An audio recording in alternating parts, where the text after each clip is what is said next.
Can you tell us your name? Yeah, it's my full name. Yeah. Neil James Ball. Okay, and what did you do for work before you enlisted? I worked for the council for about 3 months, doing the maintenance on council houses and stuff like that, and then pretty much joined the army straight after that. So what age were you when you... I joined up the day before my 17th birthday. And what motivated you to want to join? It's something I always wanted to do. I know I didn't want to work in an office or a factory or anything like that. The services is always something I wanted to do since being very young. Did anyone else in your family? Yeah, my granddad served in World War II. He was a tank driver. Actually joined the same regiment as him. And did you have much say about which one you went into? Yeah. When I went to the careers office, they asked me what branch of the army I'd like to join based on the qualifications I had. And the preference was for the Royal Armed Corps, because my granddad was in the tanks. That's why. But yeah, then they gave me a choice of regiments. And how long did you serve overall? 5 years, 6 days, I think. Yeah, 5 years. Okay. And can you describe your training when you arrived there?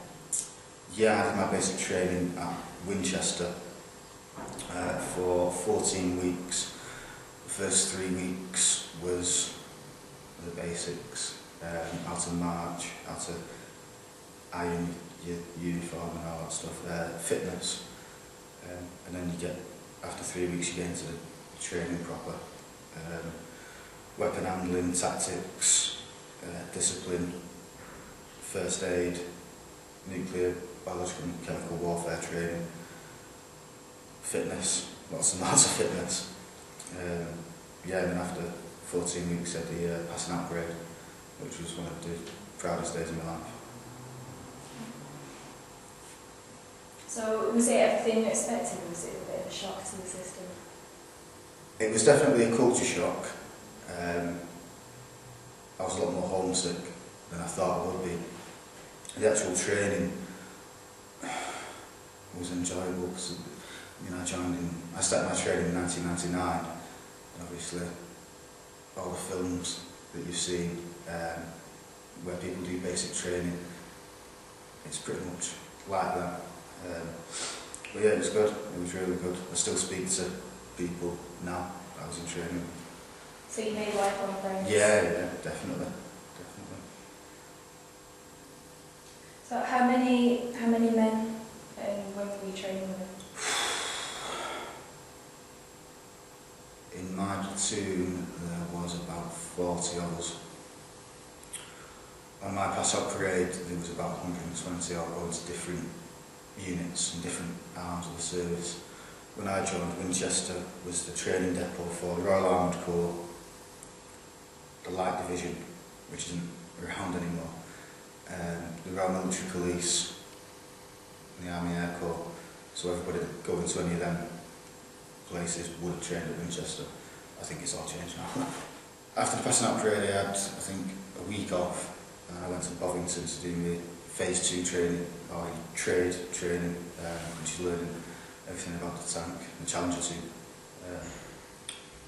He taught me to drive a car, and then I got my H licence, which is a licence for track vehicles, and then did the driver's course, because you don't just drive it, you've got to maintain it as well, because you can't go in the middle of a war. So to learn all that, I was at Bovington for about 10 weeks, and then I had some more leave, and then I went over to join the unit. I joined the regiment and just settled into life over in the garrison. It's very much like the university. You're away from home for the first time. It's all young guys.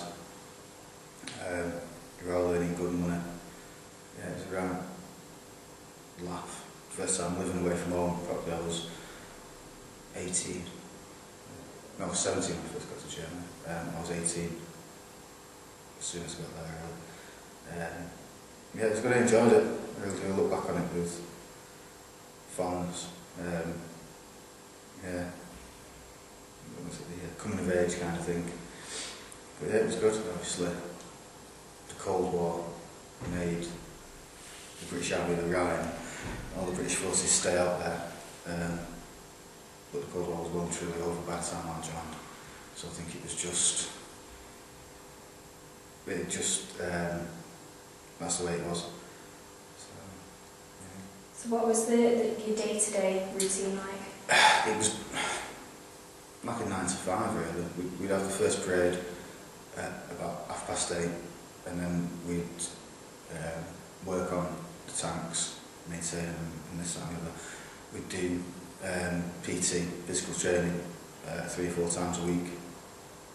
We had a sports afternoon on a Wednesday, so we finished at dinner time on a Wednesday, and then Friday was just a write-off, because we did a regimental run at 8 o'clock, and then after that it was just see you Monday. So yeah, it was, the routine in Germany was very good. Apart from when we had to deploy, and then it steps up again.